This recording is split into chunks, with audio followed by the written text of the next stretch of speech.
Every Wednesday in the city of Rome, the Holy Father holds an audience for tens of thousands of believers, and this has gone on for many, many years. But this week, Pope Francis did something I think that has not been done before.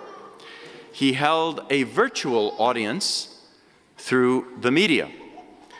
He actually, through ABC, was in Rome, and there were 3 different groups to whom it was broadcast live so that they could then communicate back and forth with Pope Francis.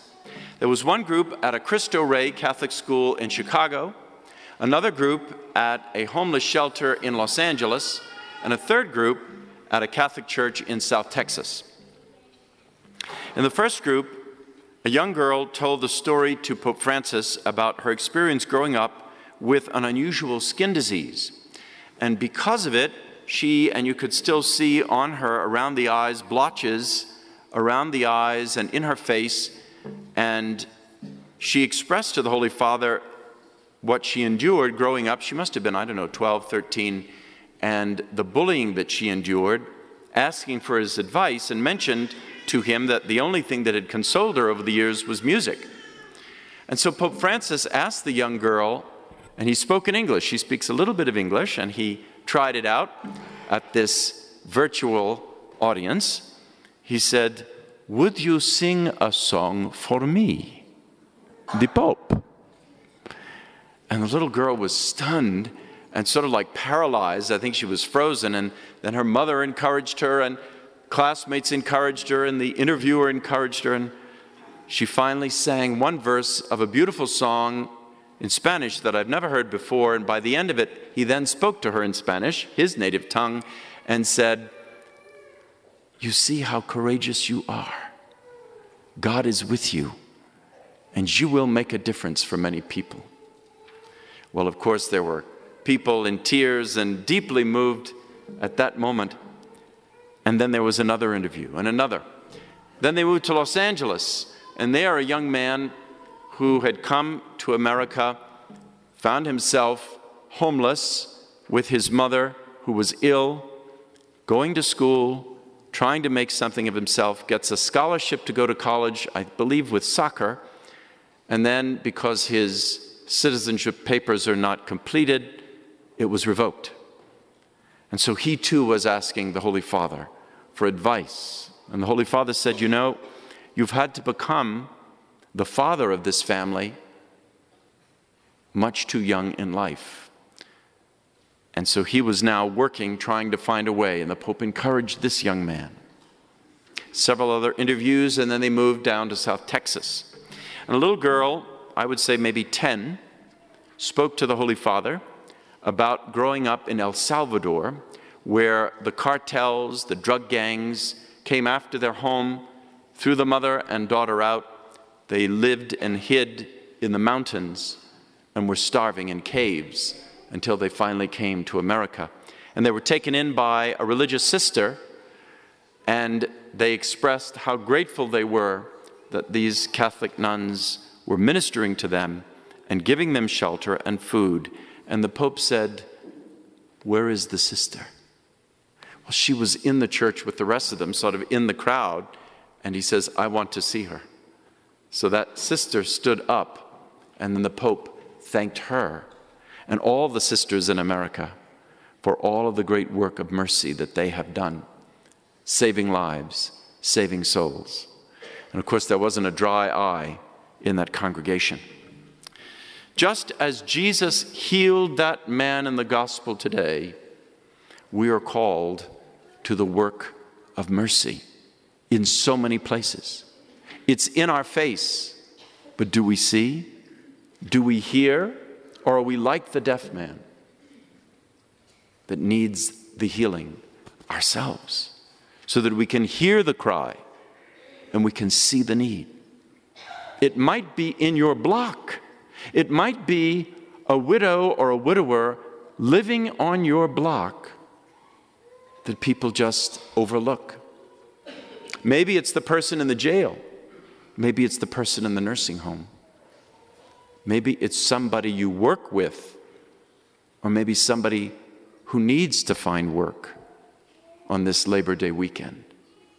Are we seeing, are we hearing the needs that are before us? Pope Francis, in his recent encyclical Laudato Si', put it this way: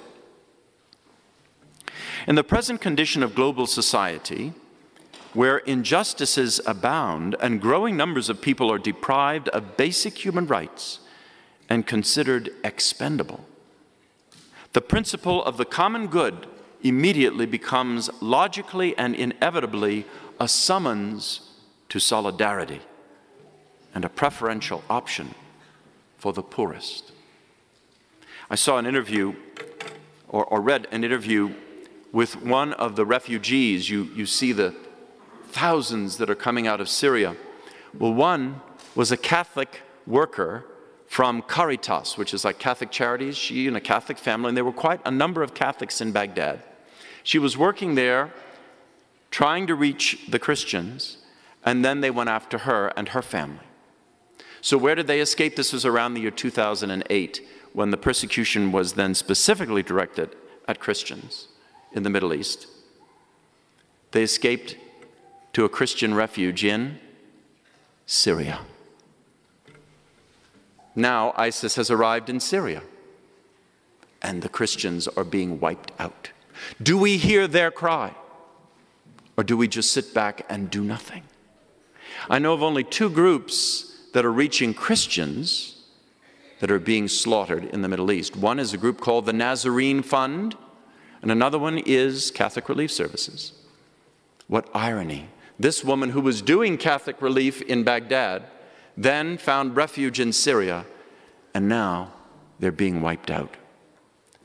What are we doing when the world's gone mad?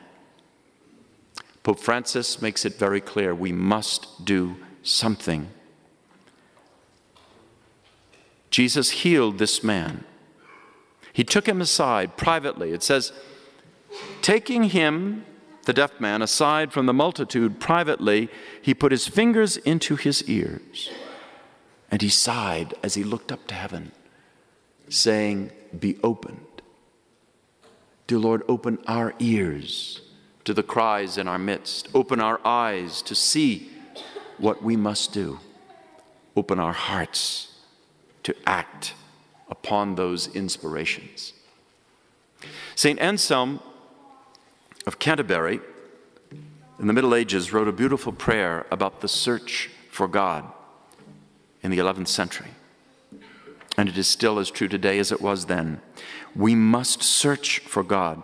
Do you know the statistics indicate the fastest growing group in America among religious groups are the nuns? And I don't mean N-U-N, I mean N-O-N-E. Those who mark off in the surveys, no religion, none. That's the fastest moving group. We have to be the ones, if we are indeed witnesses to the gospel, the ones to witness to them by our faith, by our hope, by our love, that there is a place for them in the heart of God. Help us, Lord, to listen to the cry. Search for God, the prayer of St. Anselm. O Lord my God, teach my heart this day where and how to see you, where and how to find you. You have made me and remade me, and you have bestowed on me all the good things I possess. And still, I do not know you. I have not yet done that for which I was made. Teach me to seek you, for I cannot seek you unless you teach me, or find you unless you show yourself to me. Let me seek you in my desire, and let me desire you in my seeking. Let me find you by loving you, and let me love you when I find you. Amen.